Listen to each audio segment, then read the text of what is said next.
महाभारत के सभी पात्र बहुत जीवंत हैं और महाभारत में एक से एक प्रतापी योद्धा थे।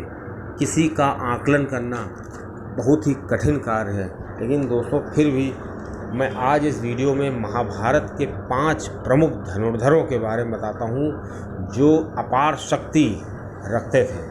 दोस्तों अगर आपको चैनल अच्छा लगे तो ज़रूर सब्सक्राइब करिएगा। दोस्तों सबसे पहले योद्धा थे श्री भीष्म पितामह जी।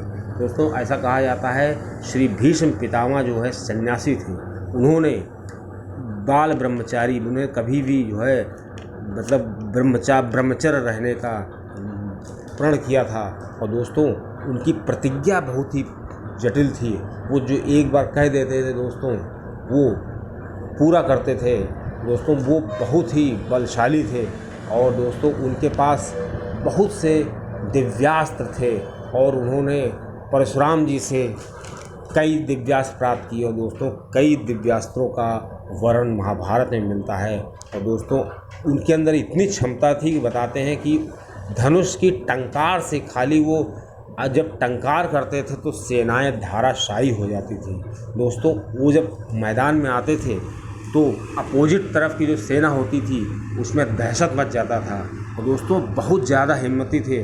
आप सोच सकते हैं उनकी हिम्मत का अंदाज़ा लगाइए कि वो बाण पड़े हुए हैं। दोस्तों वो बाण उनके लगे हुए हैं, फिर भी उनको तकिया चाहिए तो उन्होंने अर्जुन से कहा मुझे उचित तकिया दो। दोस्तों श्री अर्जुन ने 3 बाण उनके ललाट पर मारे और उनको उचित तकिया मिल गई। दोस्तों उनको इच्छा मृत्यु का वरदान था।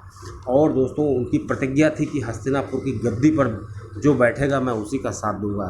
इसी वजह से दोस्तों उनको इतना झेलना पड़ा। दोस्तों अगला जो योद्धा था वो श्री द्रोणाचार्य थे। दोस्तों श्री द्रोणाचार्य जी थे पहले बहुत गरीब हुआ करते थे। उसके बाद क्या हुआ कि जब उनका विवाह हुआ कृपाचार्य जी की बहन के साथ, उसके बाद परशुराम जी एक बार जा रहे थे जंगल की तरफ। दोस्तों उन्होंने अपनी सब कुछ दान कर दिया था। जब द्रोणाचार्य जी परशुराम जी के पास पहुँचे तो उनसे कहा मुझे भी आप कुछ दीजिए। तो दोस्तों परशुराम जी ने कहा अब तो मैं सब कुछ दे चुका हूँ, बस मेरे पास धनुर्विद्या बची है, वही मैं तुमको देता हूँ। दोस्तों परशुराम जी ने अपनी सारी धनुर्विद्या श्री द्रोणाचार्य जी को दे दी।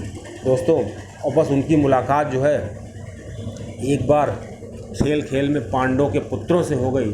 उसके बाद श्री भीष्म पितामह के बारे में जब पांडव पुत्रों ने बताया तो भीष्म पितामह जी ने उनको अपना गुरु बनाना चाहा, बच्चों का गुरु बनाना चाहा। और दोस्तों द्रोण जी ने प्रतिज्ञा की थी, अर्जुन से वादा किया था कि मैं तुमको एक महान धनुर्धर बनाऊंगा कि तुमसे बड़ा कोई धनुर्धर इस दुनिया में नहीं होगा। दोस्तों इस प्रतिज्ञा के चलते श्री द्रोण जी ने अर्जुन को कई दिव्य अस्त्र का ज्ञान कराया। दोस्तों ये द्रोण जी जो थे काफ़ी प्रतापी थे। दोस्तों इनको मारना संभव नहीं था अगर छल करके इनको न मारा गया होता। अगर इनके पुत्र का नाम लेकर के इनको न मारा गया होता तो इनको मारना असंभव था। दोस्तों अगला जो सबसे प्रतापी योद्धा था वो अर्जुन।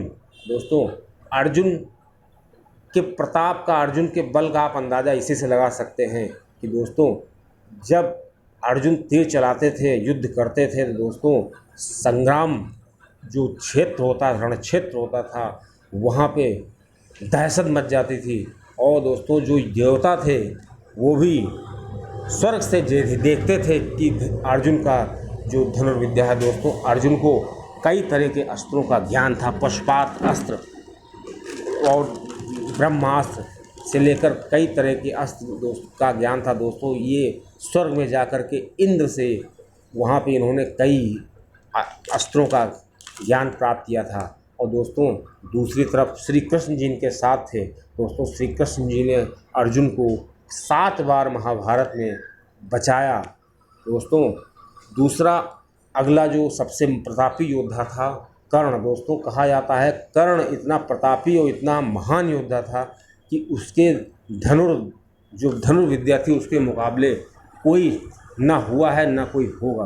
दोस्तों जो कर्ण था उसको कई प्रकार के अस्त्रों का ज्ञान था और लगभग सभी अस्त्र वो चलाना जानता था। दोस्तों श्री सूर्यदेव का पुत्र था। दोस्तों श्री सूर्यदेव जी ने उसको कवच कुंडल जो है दान दिया था उसको। दोस्तों वो जो कवच कुंडल था वो अमृत से बना हुआ था। दोस्तों कहा जाता है कि जो कवच कुंडल था वो अगर कर्ण के पास होता तो उसको कोई भी मार नहीं सकता था दोस्तों। इसीलिए श्री कृष्ण जी ने कवच कुंडल छल पूर्वक उसको इंद्र से मंगवाया और दोस्तों बदले में इंद्र ने उसको एक अमोघ शक्ति दी थी। और दोस्तों वो जो अमोघ शक्ति थी उसका प्रयोग कर्ण केवल एक ही बार कर सकता था, जिसका प्रयोग वो अर्जुन के ऊपर करना चाहता था। और दोस्तों अर्जुन के ऊपर उसने उसका प्रयोग करना चाहा, लेकिन कुछ ऐसी सिम्टम्स हो गए कि श्री कृष्ण जी की ऐसी लीला थी कि घटोत्कच को उसको वार करना पड़ा, जिससे उसकी जो शक्ति थी वो छीड़ हो गई दोस्तों। अगला जो सबसे महान धनुर्धर था दोस्तों एकलव्य था। दोस्तों एकलव्य जो था वो नीची जात का था, इसलिए श्री द्रोणाचार्य जी ने उसको शिक्षा देने के लिए मना कर दिया था दोस्तों। वो भी बहुत जिद्दी था, उसने सोचा कि मैं तो बहुत बड़ा धनुर्धर बन के दिखाऊंगा दोस्तों। उसने श्री द्रोणाचार्य जी की मूर्ति रखी और मूर्ति के सामने प्रैक्टिस करने लगा। धीरे धीरे वो बहुत बड़ा धनुर्धर बन गया दोस्तों। एक बार जब द्रोणाचार्य जी को पता चला कि एक बहुत बड़ा धनुर्धर है, और दोस्तों जब ये द्रोणाचार्य जी वन में गए तो उसने कुत्ते के मुंह में इतने ज़्यादा बाण मार दिए कि कुत्ता भौंकना बंद कर दिया। तो दोस्तों द्रोणाचार्य को लगा कि ये कोई साधारण पुरुष नहीं हो सकता है, बहुत बड़ा धनुर्धर है दोस्तों। जब परिचय पूछा गया तो उसने बताया कि मैंने आपकी प्रतिमा रख करके धनुर्विद्या सीखी है। तो श्री द्रोणाचार्य जी ने कहा है अगर तुमने मेरी प्रतिमा रख के सीखा है तब तो गुरु दक्षिणा बनती है, तो बताओ गुरु दक्षिणा हमें चाहिए।